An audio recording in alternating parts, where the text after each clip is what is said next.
So this is where it was from the rough sketch at school, and I still have my pieces in between all the legs. I just have my lines marked out there that I was doing quick with the paintbrush that we were talking about. When I'm at home, and you guys don't really use these very much, we should have them or you should get them. I use this knife, and I've had this knife for, I don't know, more than 30 years. So it's this narrowness and the sharpness of it is, um, normally it would go straight out like that. It's shaped from years of work. But anyway, this is pretty much what I'm going to use. And a hook, I have a really small little container of slip, and I have a water bucket and a couple of brushes. I'm going to start more at the top, and where we were bending and forming things in the beginning and just marking out line, really thinking about line and big block color, I'm going to go back and think more about shape. And it's still going to involve line where things are kind of marked off, but spaces and shapes and angles become, and I'm still bulking it up. I also decided, if this is truly going to be a Weimaraner, that these ears are completely wrong. So I'm just going to get rid of those right from the get-go. And I'm going to start at the top and work my way down.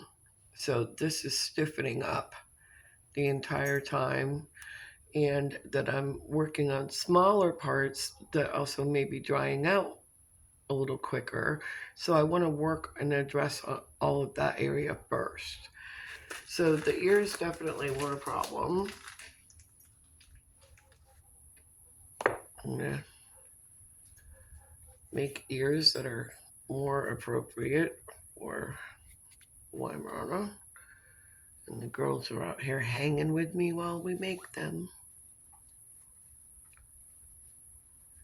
I'm going to leave them pretty thick because I'm going to shape them more after they're on. I'm going to attach them pretty much where they were. Scoring. Scoring.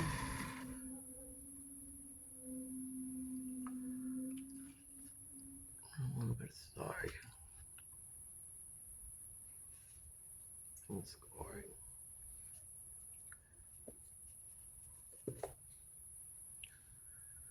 It's also going to give me a little extra for the top of the head.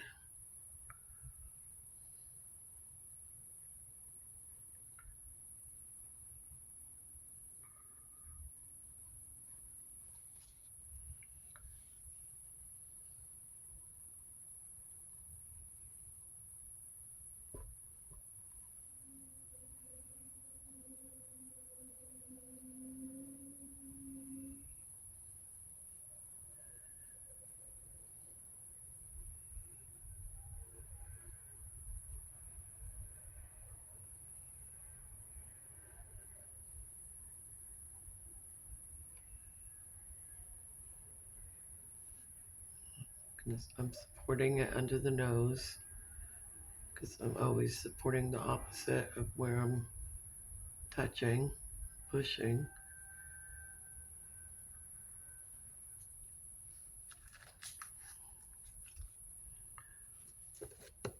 Let me add a coil. Just a little thin coil.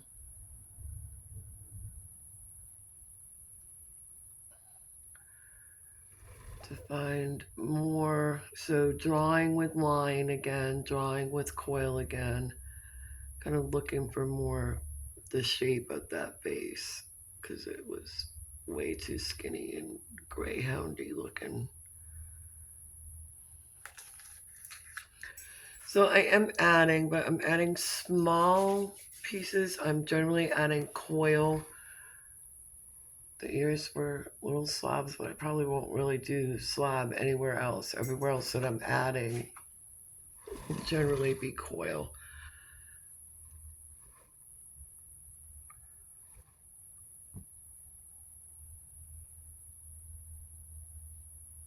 And I'm still using that coil really to draw. I'm using that coil as a line. Blend it completely in.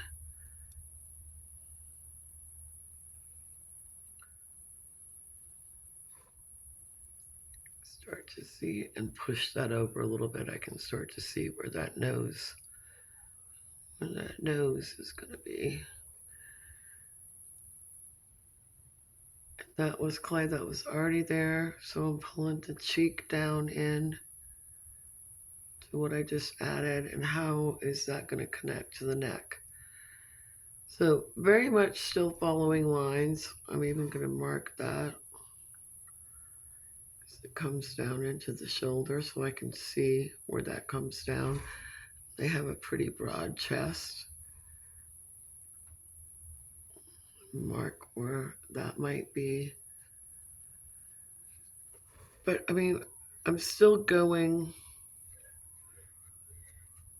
pretty rough in terms of, like, not rough, but I'm still sketching.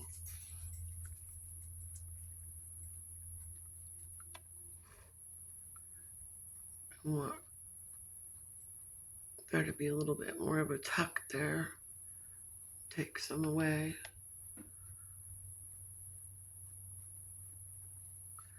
And there's the top of the shoulder. So I want to mark that. All right, now I'm connecting. So that's a good connection. The top of her back. Follow that down and connect to the tail. So got a nice line there. Got a little bit better handle on the face. I'm not going to take that away. I'm going to push it in for the added strength.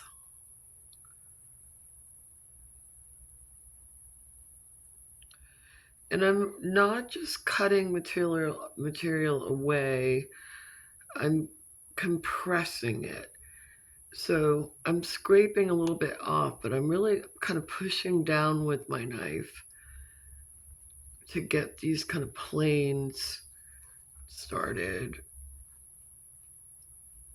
Once the lines are in and you started blocking off shape, outlining shape, then you can go in and really start to block it out. So I've got a nice start to a neck there. And work on her ears more, where an eyeball might start to go.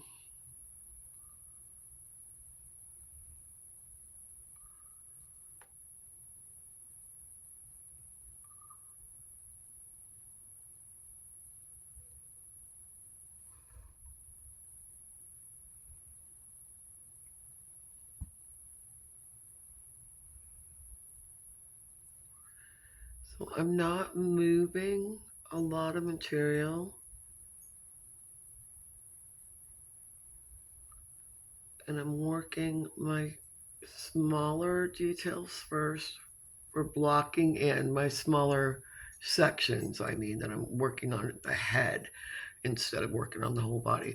But I'm blocking in. I'm finding where things are. I'm always looking for how things connect.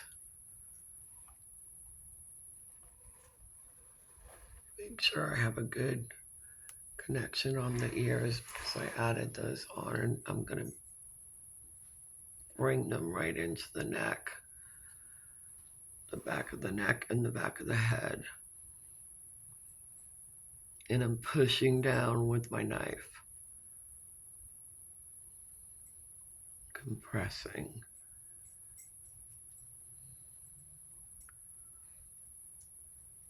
I'm holding the face in the front. So I'm continuing to mark it up and look for where things connect, where we stopped. I had the back lines in.